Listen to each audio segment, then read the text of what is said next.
Hello friends, welcome to I+.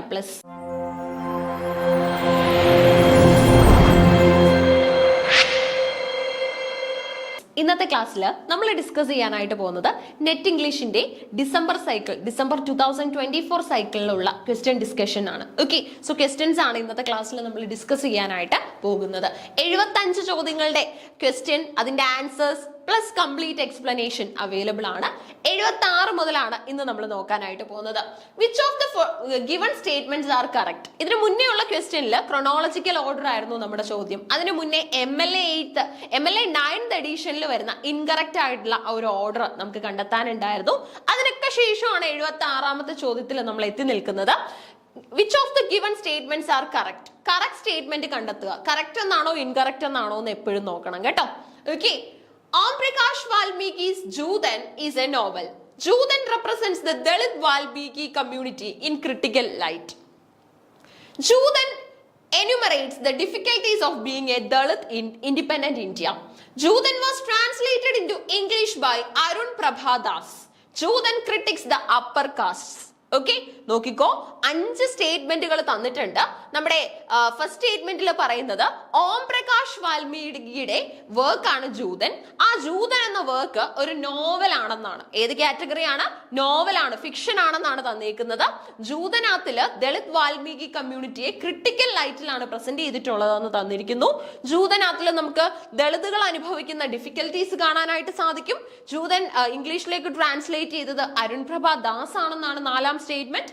5 പറയുന്നു Joothan critics the upper caste. Okay, so ഇതിൽ correct statements കണ്ടെത്തണം. അപ്പൊ അതിന് ഓപ്ഷൻ ഉണ്ടായിരിക്കും അല്ലെ, നോക്കാം. Choose the correct answer from the options given below. A, B and C only, B, D and E only, B, C and E only, C, D and E only. നോക്കിക്കോ, A, B and C only, B, D and E only, B, C and E only, C, D and E only. Statement ഒന്നുകൂടെ കാണണോ? Statement ഇവിടെ ഉണ്ട്. ഇനി ഇതിന്റെ ബേസിൽ ഒന്ന് ചെറിയ നിങ്ങളുടേതായിട്ടുള്ള ഒരു അസംഷനിൽ വന്നേ. നിങ്ങൾ ഉത്തരവൊക്കെ എഴുതിയവരല്ലേ പരീക്ഷയ്ക്ക്.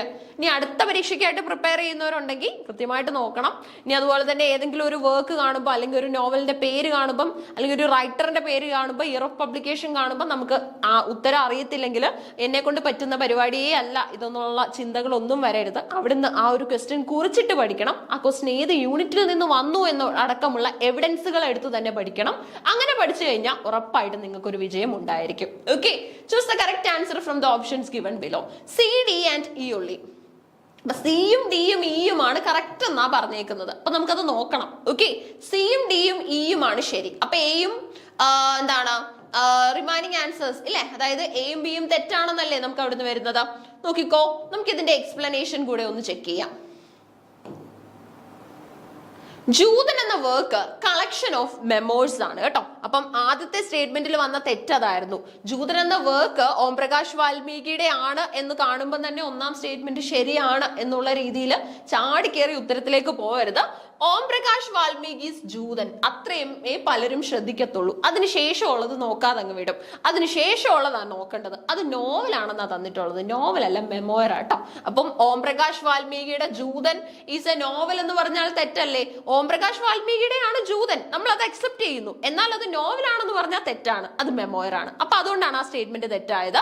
ജൂതൻ ദളിത് വാൽമീകി കമ്മ്യൂണിറ്റിയെ ക്രിട്ടിക്കൽ ലൈറ്റിലാണ് പ്രസന്റ് ചെയ്യുന്നതെന്ന് തന്നിട്ടുണ്ട്. ക്രിട്ടിക്കൽ ലൈറ്റിലല്ല, അവർക്ക് വേണ്ടി തന്നെയുള്ള ഒരു നറേഷൻ ആയിട്ടാണ് നമുക്ക് അത് മനസ്സിലാക്കാനായിട്ട് സാധിക്കുന്നത്. ഓക്കെ, ലോവർ ക്ലാസിന്റെ പ്രോബ്ലംസ് ഒക്കെ തന്നെ അതിനകത്ത് പ്രസന്റ് ചെയ്യുന്നുണ്ട്. അപ്പൊ അതുകൊണ്ടാണ് ഈ 2 സ്റ്റേറ്റ്മെന്റുകൾ തെറ്റായിട്ട് മാറുന്നത്. 3ാമത്തെ 4ാമത്തെ 5ാമത്തെ സ്റ്റേറ്റ്മെന്റുകളിൽ പ്രത്യേകിച്ച് തെറ്റുകളൊന്നുമില്ല. അതായത് ജൂതന്മാരും എന്താണ്, അല്ലെങ്കിൽ ദളിത് പീപ്പിൾ ഇൻഡിപെൻഡന്റ് ഇന്ത്യയിൽ അനുഭവിച്ച ഡിഫിക്കൽട്ടീസിനെ കുറിച്ചൊക്കെ തന്നെ പറയുന്നുണ്ട്. ഇനി അതുപോലെ തന്നെ ജൂതൻ ഒരു ട്രാൻസ്ലേറ്റഡ് വർക്ക് ആണ്, ഇംഗ്ലീഷിലേക്ക് ട്രാൻസ്ലേറ്റ് ചെയ്തത് അരുൺ പ്രഭാദാസ് തന്നെയാണ്. ജൂതൻ അപ്പർ ക്ലാസിനെ ക്രിട്ടിക്കായിട്ട് കൺസിഡർ ചെയ്യുന്നുണ്ട്. അവരുടെ ലൈഫിന്റെ എന്താണ് പൊള്ളയായ വശമൊക്കെ തന്നെ തുറന്നു കാണിക്കാനായിട്ട് ശ്രമിക്കുന്നുണ്ട്. അപ്പൊ 1ഉം 2ഉം എന്താണ് തെറ്റായിട്ടുള്ള സ്റ്റേറ്റ്മെന്റ്സ് ആണ്. കറക്റ്റ് ആയിട്ടുള്ള സ്റ്റേറ്റ്മെന്റ്സ് ഏതൊക്കെയാണെന്ന് ചോദിച്ചു കഴിഞ്ഞാൽ ഏതൊക്കെയായിരുന്നു?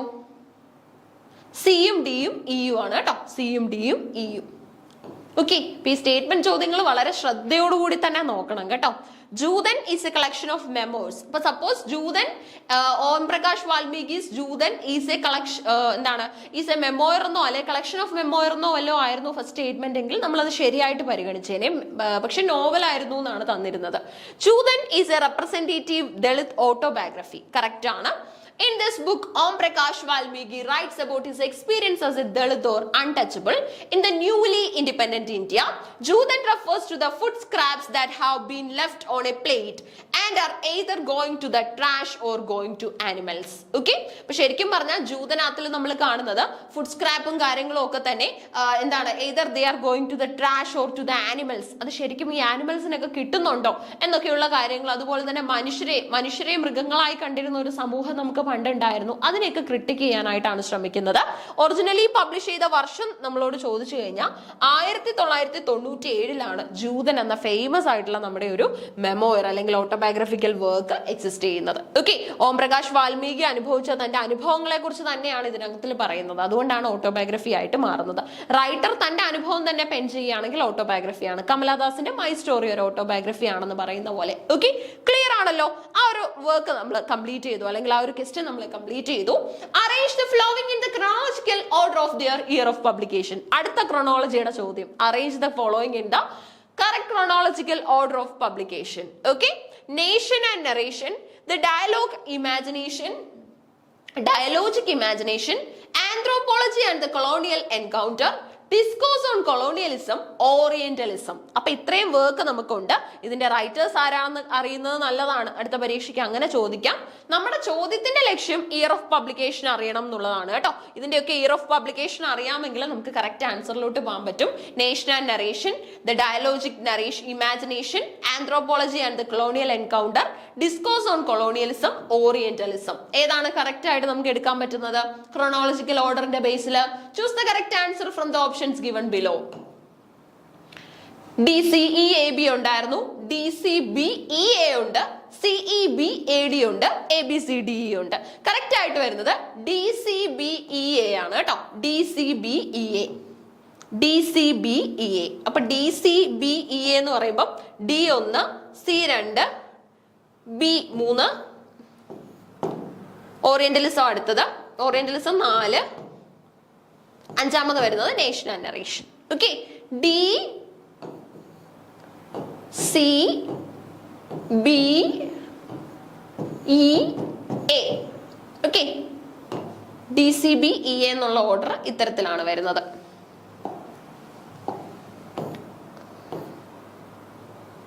DCBEA നോക്കാം.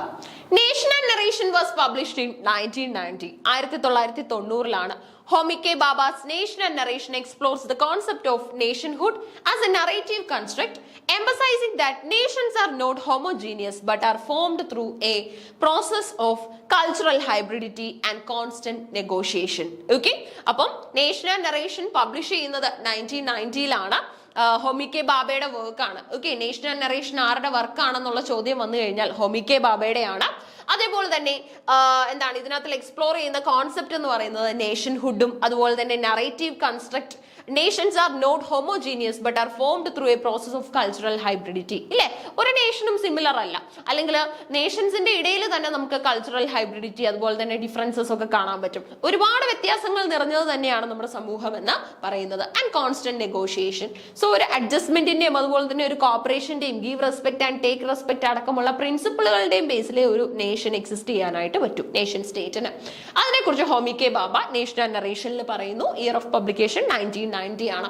The dialogic imagination represents the, in superb English translation, 4 selections from Wopros literary aesthetic problems of literature and aesthetics.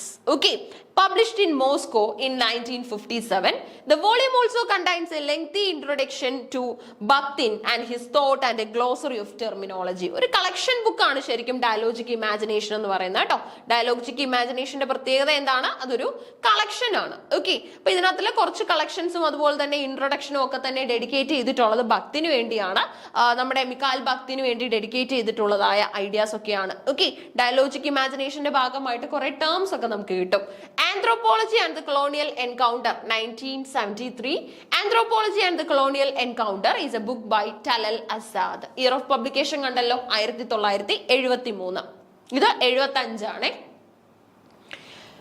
Discourse on Colonialism is an essay by Ami Cesare, a poet and a politician from Martinique who helped found the Negritude movement in Francophone literature.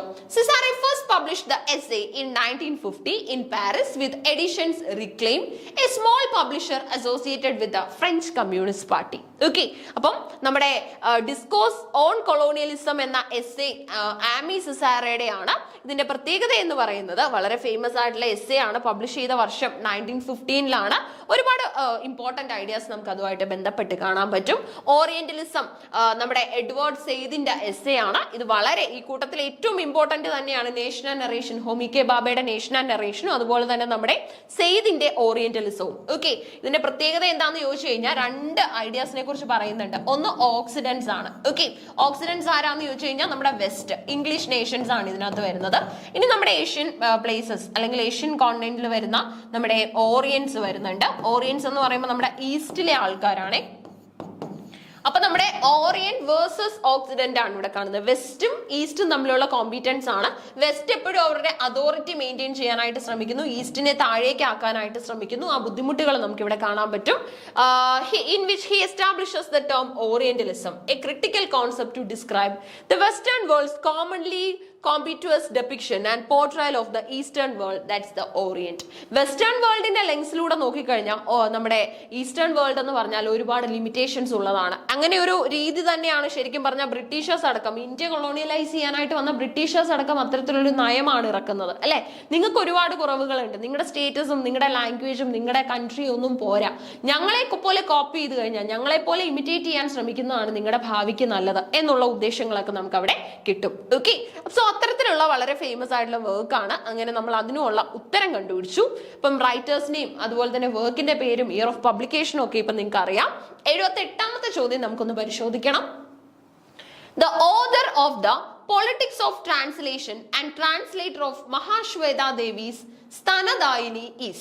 അപ്പം ഈ പറയുന്ന കൂട്ടത്തിലെ writer politics of translation എന്ന വർക്കിന്റെ author ആണ്. അതാണ് ഒരു clue ഇതിനകത്ത് ഹൈഡ് ചെയ്തിട്ടുള്ളത്. ഓക്കെ, പൊളിറ്റിക്സ് ഓഫ് ട്രാൻസ്ലേഷൻ എന്ന വർക്കിന്റെ ഓതർ ആരാണെന്ന് അറിയാമെങ്കിൽ അതിന്റെ ബേസിൽ നിങ്ങൾക്ക് ഉത്തരം കണ്ടുപിടിക്കാൻ പറ്റും. ഇനി ഈ ആളാണ് അല്ലെങ്കിൽ ഈ പെർട്ടിക്കുലർ റൈറ്റർ ആണ് മഹാശ്വേത ദേവിയുടെ സ്തനദായിനി എന്ന പുസ്തകം ട്രാൻസ്ലേറ്റ് ചെയ്തത്. ഓക്കെ, സോ രണ്ട് കാര്യങ്ങളുണ്ട്. പൊളിറ്റിക്സ് ഓഫ് ട്രാൻസ്ലേഷൻ എന്ന ബുക്ക് ഈ വ്യക്തിയുടെയാണ്, അതിന്റെ ഓതർ ആണ് ഈ പറയുന്ന റൈറ്റർ.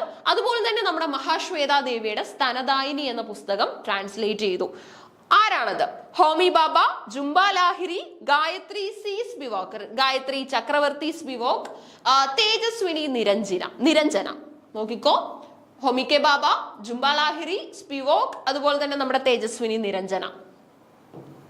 ശരി ഉത്തരം വരുന്നത് ഗായത്രി ചക്രവർത്തി സ്പിവോക്ക് ആണ് കേട്ടോ. ഗായത്രി ചക്രവർത്തി സ്പിവോക്ക്. കഴിഞ്ഞ വർഷങ്ങളിലൊക്കെ തന്നെ ഈ ഒരു ഏരിയയിൽ നിന്ന് മറ്റൊരു ചോദ്യം കൂടെ നമുക്ക് ഉണ്ടായിരുന്നു, ഡയറക്റ്റ് ചോദ്യമായിട്ട് തന്നെ. അതായത് can the subaltern speak, can the subaltern speak, can the subaltern speak എന്ന എസ്സേ എഴുതിയത് ആരാണ് ക്യാൻ ദ സബോൾട്ടൺ സ്പീക്ക് എഴുതിയത്? ഗായത്രി ചക്രവർത്തി സ്പിവോക്ക് ആണ് കേട്ടോ. ഇപ്പൊ മറ്റൊരു കാര്യം കൂടെ നമ്മൾ പഠിച്ചു, പൊളിറ്റിക്സ് ഓഫ് ട്രാൻസ്ലേഷൻ ആരുടെയാണ്? സ്പിവോക്കിന്റെ ആണ്. ഇനി മൂന്നാമതായിട്ട് സ്പിവോക്കിൽ നിന്നും പഠിച്ചു, മഹാശ്വേത ദേവിയുടെ സ്തനദായിനി ട്രാൻസ്ലേറ്റ് ചെയ്തതും ഗായത്രി ചക്രവർത്തി സ്പിവോക്ക് ആണ്. ഓക്കെ, ക്ലിയർ ആയല്ലോ? അപ്പൊ നോക്കിക്കോ, the credit for translating her works into English for the first time goes to Gayatri Chakravorty സ്പിവോക്ക്. Okay, അപ്പൊ മഹാശ്വേത ദേവിയുടെ ബുക്ക് ഇംഗ്ലീഷിലോട്ട് ട്രാൻസ്ലേറ്റ് ചെയ്തു. Her translated Mahashweta Devi's Draupadi in 1981 and the breast giver Stanadayini in 1987. ഏത് വർഷമാണ് translate ചെയ്തതെന്നോ എങ്ങാണമുള്ള രീതിയിലുള്ള further ചോദ്യങ്ങൾ വന്നു കഴിഞ്ഞാൽ സ്തനദായിനി ഇംഗ്ലീഷിലോട്ട് translate ചെയ്യുന്നത് 87-ലും മഹാശ്വേത ദേവിയുടെ തന്നെ ദ്രൗപദി ഇംഗ്ലീഷിലോട്ട് ട്രാൻസ്ലേറ്റ് ചെയ്യുന്നത് 81-ലും ആണ് കേട്ടോ. അപ്പൊ ഇംഗ്ലീഷിലോട്ട് ട്രാൻസ്ലേറ്റ് ചെയ്ത സമയത്ത് സ്തനദായിനിയുടെ പേര് ബ്രസ്റ്റ് ഗീവർ എന്നായി മാറ്റി, സ്തനം ബ്രസ്റ്റ് എന്നുള്ള ഒരു രീതിയിൽ. Politics of translation Gayatri Chakravorty സ്പിവോക്കിന്റെ വർക്കാണ്. ഇനി അതുപോലെ തന്നെ മഹാശ്വേത ദേവിക്ക് ഇമ്പോർട്ടൻസ് ഉണ്ടായിരുന്നു. റൈറ്ററിന്റെ വർക്കുകളാണ് ട്രാൻസ്ലേറ്റ് ചെയ്യപ്പെട്ടത്. മഹാശ്വേത ദേവി ഒരു ഇന്ത്യൻ റൈറ്റർ ആണ് in Bengali and an activist. Okay, ഒരു പ്രകൃതി സ്നേഹിയായിട്ടൊക്കെ തന്നെ പ്രവർത്തിച്ച വ്യക്തിയാണ്.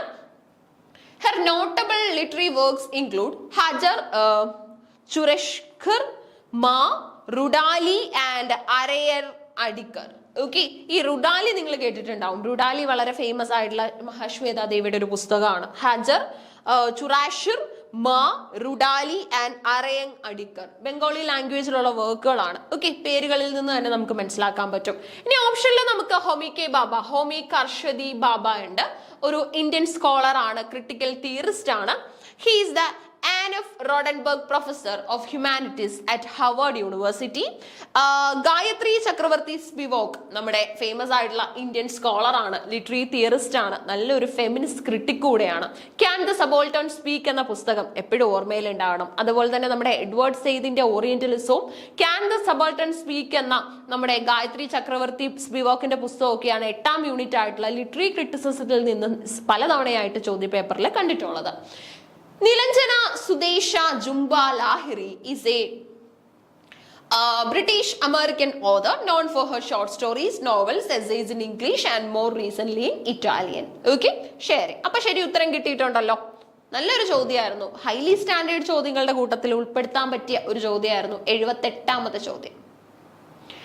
Tejaswini Niranjana is an Indian professor, cultural theorist, അതുപോലെ തന്നെ translator and author. She is best known for her contribution to the field of cultural studies, gender studies, translation and also ethnomusicology. എന്തോ ഈ എത്തനോ musicology മനഃപൂർവ്വമാണ് ഈ ടേം ഇവിടെ കൊണ്ടുവന്നത്. നിങ്ങൾക്ക് അറിയാമോ എന്നൊന്ന് ഡിസ്കസ് ചെയ്യാൻ വേണ്ടിയും കൂടെ. ഓക്കെ, കൾച്ചറിനെ നമ്മൾ മ്യൂസിക്കൽ ഫോമിൽ പ്രസന്റ് ചെയ്യുന്ന രീതിയാണ് എത്തനോ മ്യൂസിക്കോളജി എന്ന് പറയുന്നത്. ഓക്കെ, കൾച്ചർ ബേസ്ഡ് ആയിട്ടുള്ള പല പാട്ടുകളും ബാൻഡുകളും ഒക്കെ ഇല്ലേ, അതിനെയൊക്കെ നമുക്ക് എത്തനോ മ്യൂസിക്കോളജി ആയിട്ട് കൺസിഡർ ചെയ്യാനായിട്ട് പറ്റും. എത്തനോ means culture and music means നമ്മൾ ഉദ്ദേശിക്കുന്ന പാട്ട് തന്നെ. ഓക്കെ, സോ അത് ക്ലിയർ ആയിട്ടുണ്ട്. ഇനി അപ്പൊ 79ാമത്തെ ചോദ്യമാണ് നമുക്ക് വേണ്ടത് അല്ലെ. 78 വരെ കംപ്ലീറ്റ് ആയി. 79. Which of the following are correct according to MLA Handbook 9th edition? MLA ഹാൻഡ്ബുക്കിൽ നിന്നുള്ള രണ്ടാമത്തെ ചോദ്യം. MLA ഹാൻഡ്ബുക്ക് 9th എഡിഷനിൽ നിന്ന് തന്നെ സ്പെസിഫൈ ചെയ്ത് പറയാം. രണ്ടാമത്തെ ചോദ്യമാണേ, നോക്കാം. അപ്പം കറക്റ്റ് ആണ് ചോദിച്ചിട്ടുള്ളത്. കറക്റ്റ് സ്റ്റേറ്റ്മെന്റ് ഏതൊക്കെയാണെന്നാ ചോദിച്ചേക്കുന്നത്. നോക്കിക്കോ. 1 inch margin on all sides is compulsory in research page. Okay, 1 inch margin compulsory ആണെന്ന് കറക്റ്റ് സ്റ്റേറ്റ്മെന്റ് പിക്ക് ചെയ്യണം. Coordinating conjunctions are written in bold letters in the title of a research paper. Okay, coordinating conjunctions എന്തെങ്കിലും ഉണ്ടെങ്കിൽ bold ലെറ്റേഴ്സിൽ എവിടെയാ വേണ്ടത്? നമ്മുടെ research പേപ്പറിൽ bold ലെറ്റേഴ്സിൽ എഴുതണം. Slash is used between two nouns paired as opposites.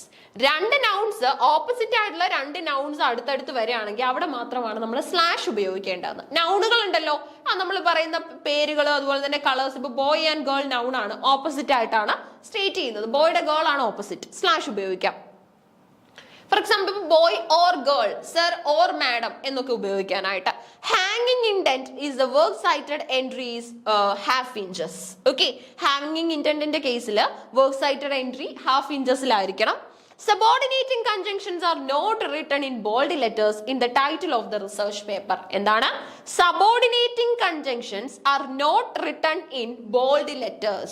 അത് bold ലെറ്റേഴ്സിൽ എഴുതാൻ പാടില്ല in the title of the research paper. So നോക്കാം കറക്റ്റ് സ്റ്റേറ്റ്മെന്റുകൾ ഏതൊക്കെയാണെന്ന്. Choose the correct answer from the options given below. A, C and D only, B, D and A only, C, D and E only, B, C and E only. A, C and D only, B, D and A only, C, D and E only, B, C and E only. നോക്കാം ഏതാണ് correct answer വരുന്നത്. A, C and D ഉള്ളി ആണ് correct എന്നാണ് നമ്മുടെ answer കീയിൽ വരുന്നത്. എയും സിയും ഡിയും കറക്റ്റ് ആണ്. ഓക്കെ, അപ്പൊ നോക്കാം. എയും സിയും ഡിയും കറക്റ്റ് ആകണമെങ്കിൽ ഏതൊക്കെ സ്റ്റേറ്റ്മെന്റ്സ് ആയിരിക്കണം കറക്റ്റ് ആകേണ്ടത്? നോക്കിക്കോ. എ കറക്റ്റ് ആണ്, സി കറക്റ്റ് ആണ്, ഡി കറക്റ്റ് ആണ് അല്ലെ. എയും സിയും ഡിയും അല്ലേ കറക്റ്റ് എന്ന് തന്നിട്ടുള്ളത്. നോക്കിക്കോ, എയും സിയും ഡിയും, എയും സിയും ഡിയും. Okay,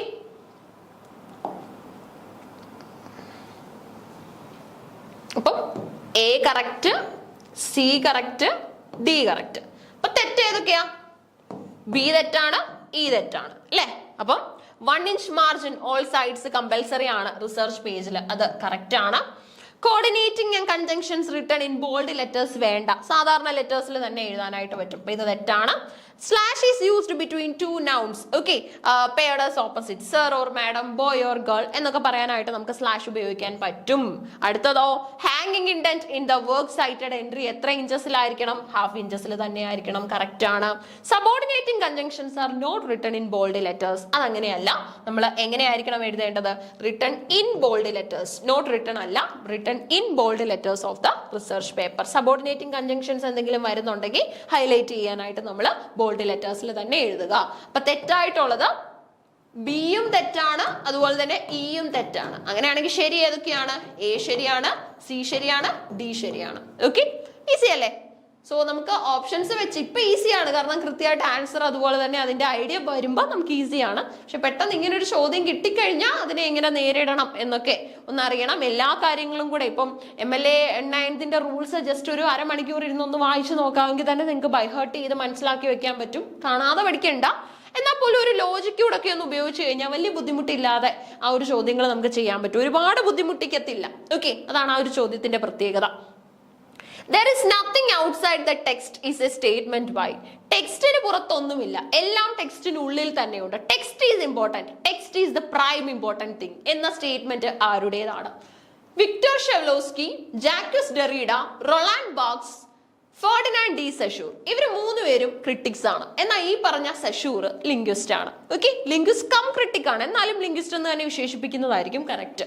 ഷെവ്ലോസ്കി, Derrida, Barthes, Ferdinand de Saussure. ഇതിൽ ആരാണ് there is nothing outside the text എന്ന് പറഞ്ഞത്? there is nothing outside the text. ടെക്സ്റ്റിന് പുറത്തു നിന്നല്ല, ടെക്സ്റ്റിനുള്ളിൽ തന്നെ എല്ലാം ഉണ്ട്. ജാക്വസ് ഡെറീഡയാണ് കേട്ടോ. ഡെറീഡയുടെ ഡീകൺസ്ട്രക്ഷൻ അടക്കമുള്ള കാര്യങ്ങളൊക്കെ വളരെ ഇമ്പോർട്ടന്റ് ആണ്. Sign, play. Derrida's most quoted and famous assertion, which appears in an essay on Rousseau, നമ്മുടെ നെഗറ്റീവ് എഡ്യൂക്കേഷൻ ഒക്കെ പറഞ്ഞിട്ടുള്ള ആളാണ്. In his book of Grammatology 1967 is the statement that there is no outside the text. Okay, there is no എന്നതുകൊണ്ട് ഉദ്ദേശിക്കുന്നത് there is nothing outside the text എന്നാണ്.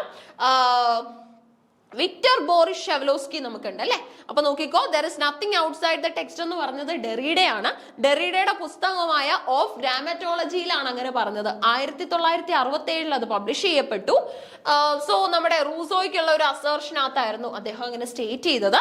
Victor Borisovich Shklovsky ഒരു Russian and Soviet literary theorist ആണ്. Critic, writer and pamphleteer. Pamphlets ഒക്കെ എഴുതാറുണ്ട്. He is one of the major figures associated with Russian formalism. Russian formalism സ്റ്റൈലിന്റെയും ഓർഡറിന്റെയും പേരിൽ popular ആണ്. അതുമായിട്ട് ബന്ധപ്പെട്ട വളരെ ഫേമസ് ആയിട്ടുള്ള ഒരു വ്യക്തിയാണ് നമ്മുടെ ഷെവ്ലോസ്കി. ഷെവ്ലോസ്കി ഈസ് ദ തിയറിയുടെ പേരാണ് തിയറി ഓഫ് പ്രോസ്. ഓക്കെ, ഷെവ്ലോസ്കിയുടെ ഫേമസ് വർക്ക് ആണ് തിയറി ഓഫ് പ്രോസ്. എന്നാണ് പബ്ലിഷ് ചെയ്യുന്നതെന്ന് ചോദിച്ചു കഴിഞ്ഞാൽ 1925 1925 പബ്ലിഷ് ചെയ്യുന്നതാണ് തിയറി ഓഫ് പ്രോസ് എന്ന് പറയുന്നത്. അടുത്തത് Jacques ഡെറീഡ. Jacques Derrida was a French Algerian philosopher. He developed the philosophy of deconstruction, which he utilized in a number of his texts and which was developed through close readings of the linguistics of Ferdinand de Saussure and Husserlian and Heidegerian phenomenology. Okay, അപ്പോൾ നമ്മുടെ ഉത്തരവും ഡെറീഡ ആയിരുന്നു അല്ലേ. There is nothing outside the text അല്ലെങ്കിൽ there is no outside the text എന്ന് പറഞ്ഞത് ഡെറീഡയാണ്. റൊളാൻഡ് Gerard ബാർട്സ് was a French literary theorist, essayist, philosopher and critic and semiotician. Semiotics സയൻസുമായിട്ട് base ചെയ്ത് പഠിക്കുന്ന, സയൻസുമായിട്ട് ബന്ധപ്പെട്ടുള്ള പഠനം നടത്തുന്ന ആളാണ്. ലിംഗ്വിസ്റ്റിക്സ് എന്ന് പറയുമ്പോൾ നിങ്ങൾ ഓർത്തോണം, SCI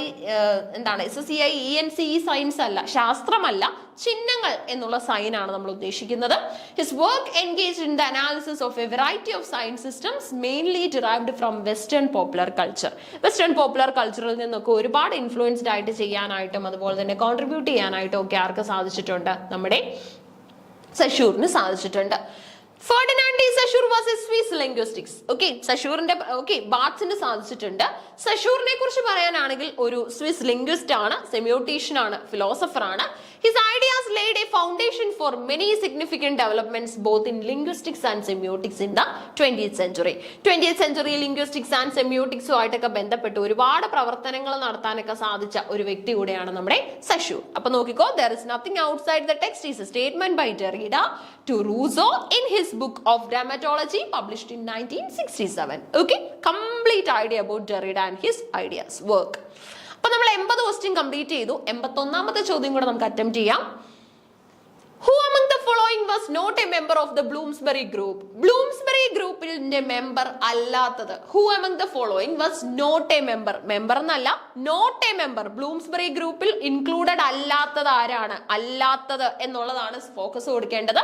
വാസ് എ മെമ്പർ എന്ന് കാണുമ്പോൾ തന്നെ നമ്മൾ പെട്ടെന്ന് പല ഉത്തരങ്ങളിലേക്കും പോവും. വാസ് നോട്ട് എ, എപ്പോഴും ഇങ്ങനെയുള്ള ചോദ്യങ്ങൾ കാണുമ്പോൾ സെന്റർ പാർട്ട് നോക്കണം. വാസിന് ശേഷം നോട്ട് ഉണ്ടോ ഇല്ലയോ എന്നുള്ളത് നോക്കിക്കോ. Virginia wolf, E.M. Foster, Liton Strachey, W.B. Eats. Okay, ഈ കൂട്ടത്തിൽ ആരാണ് ബ്ലൂംസ്ബറി ഗ്രൂപ്പിന്റെ മെമ്പർ അല്ലാത്തത്? നമുക്കറിയാം ഈ ഈറ്റ്സ് ബ്ലൂംസ്ബറി ഗ്രൂപ്പിന്റെ മെമ്പർ അല്ല. പകരം കെൽറ്റിക് റിവൈവലും നമ്മുടെ ഐറിഷ് ലിറ്ററി റിവൈവലും അതുപോലെ തന്നെ നമ്മുടെ അബായ് തിയേറ്ററും ഓക്കെ മാഡം ഗ്രിഗറിയോടൊപ്പം ചേർന്നിട്ട് അബായ് തിയേറ്റർ അടക്കമുള്ള കാര്യങ്ങളൊക്കെ പോപ്പുലറൈസ് ചെയ്ത വ്യക്തിയാണ്. എന്നാൽ ഇവര് മൂന്നുപേരും വൂൾഫും ഫോസ്റ്ററും സ്ട്രാച്ചിയും നമ്മുടെ ബ്ലൂംസ്ബറി ഗ്രൂപ്പിന്റെ മെമ്പേഴ്സ് ആണ്. ഓക്കെ, വരൂ നമുക്ക് കുറച്ച് കാര്യങ്ങൾ അതിന്റെ എക്സ്പ്ലനേഷൻ പാർട്ടിൽ ഒന്ന് നോക്കാം. William Butler Yeats was an Irish poet. ഉത്തരം വരുന്നത് who among the following is not a. ഉത്തരം വരുന്നത് ഈറ്റ്സ് ആയിരുന്നു. ഇദ്ദേഹം ഒരു ഐറിഷ് പോയിറ്റ് ആണ്, ഡ്രാമാറ്റിസ്റ്റ് ആണ്, റൈറ്റർ ആണ്.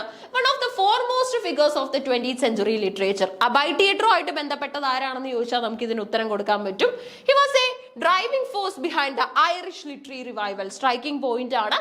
And along with Lady Gregory founded the Abbey Theatre, serving as its chief during its early years. Okay, അതായത് ഐറിഷ് ലിറ്ററി റെനൈസൻസുമായിട്ട് ബന്ധപ്പെട്ടിട്ടൊക്കെ തന്നെ അതുപോലെ തന്നെ ഐറിഷില് അല്ലെ അയർലൻഡിലെ പോപ്പുലർ ആയിട്ടുള്ള തിയേറ്റേഴ്സ് ഒക്കെ കൊണ്ടുവരാനായിട്ടുള്ള ഇനിഷ്യേറ്റീവ് എടുത്ത വ്യക്തിയാണ് നമ്മുടെ ഈറ്റ്സ്. അപ്പൊ ഇതാണ് ഈറ്റ്സിൽ നിന്ന് മനസ്സിലാക്കേണ്ടത്. ഗ്രിഗറിയുമായിട്ട് ബന്ധപ്പെട്ടായിരുന്നു അതിനുള്ള ഇനിഷ്യേറ്റീവ് ഒക്കെ ചെയ്തത്.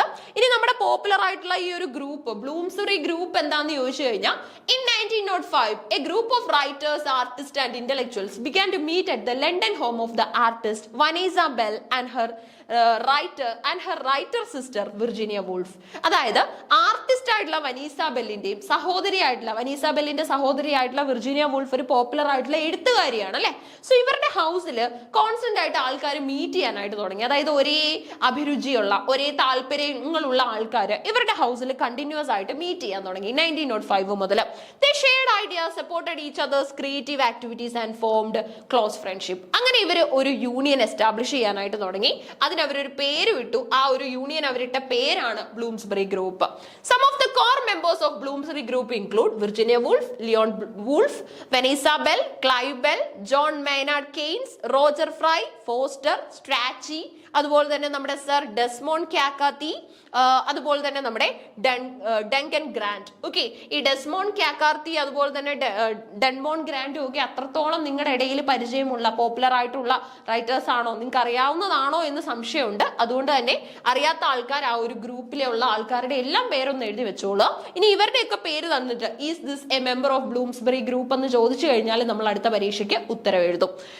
അതുപോലെ തന്നെ നമുക്ക് വിർജീനിയ വൂൾഫിനെ കുറിച്ച് പറയാനാണെങ്കിൽ ഇംഗ്ലീഷ് റൈറ്റർ ആണ്, important writer of 20th century authors. 20th century authors കൂട്ടത്തിൽ ഏറ്റവും ഇമ്പോർട്ടന്റ്. ഇനി അതുപോലെ തന്നെ നമുക്ക് എഡ്മണ്ട് മോർഗൻ ഫോസ്റ്റർ ഓപ്ഷനിൽ ഉണ്ടായിരുന്നു. ഫേമസ് ആയിട്ടുള്ള ഒരു ഇംഗ്ലീഷ് റൈറ്റർ ആണ്. ശേഷം നമുക്ക് നമ്മുടെ റൈറ്റേഴ്സിന്റെ ഒക്കെ തന്നെ സ്ട്രാച്ചി ഒരു ഇമ്പോർട്ടന്റ് റൈറ്റർ ആണ്. അതുപോലെ തന്നെ സ്ട്രാച്ചിയും ബ്ലൂംസ്ബറി ഗ്രൂപ്പുമായിട്ട് ബന്ധപ്പെട്ട് നിൽക്കുന്ന വ്യക്തിയാണ്. Okay, room with a view ഒക്കെ തന്നെ നമ്മുടെ ഫോസ്റ്ററിന്റെ ഏറ്റവും പ്രധാനപ്പെട്ട പുസ്തകങ്ങളാണെന്നും കൂടെ ഓർക്കണം. അങ്ങനെ നമുക്ക് ഈ ചോദ്യവും കംപ്ലീറ്റ് ചെയ്യാനായിട്ട് സാധിച്ചു. റിമൈനിങ് വീഡിയോയിൽ നിങ്ങൾക്ക് റിമൈനിങ് ക്വസ്റ്റ്യൻസിന്റെ എക്സ്പ്ലനേഷൻ ഉണ്ടായിരിക്കും. Keep learning. Thank you.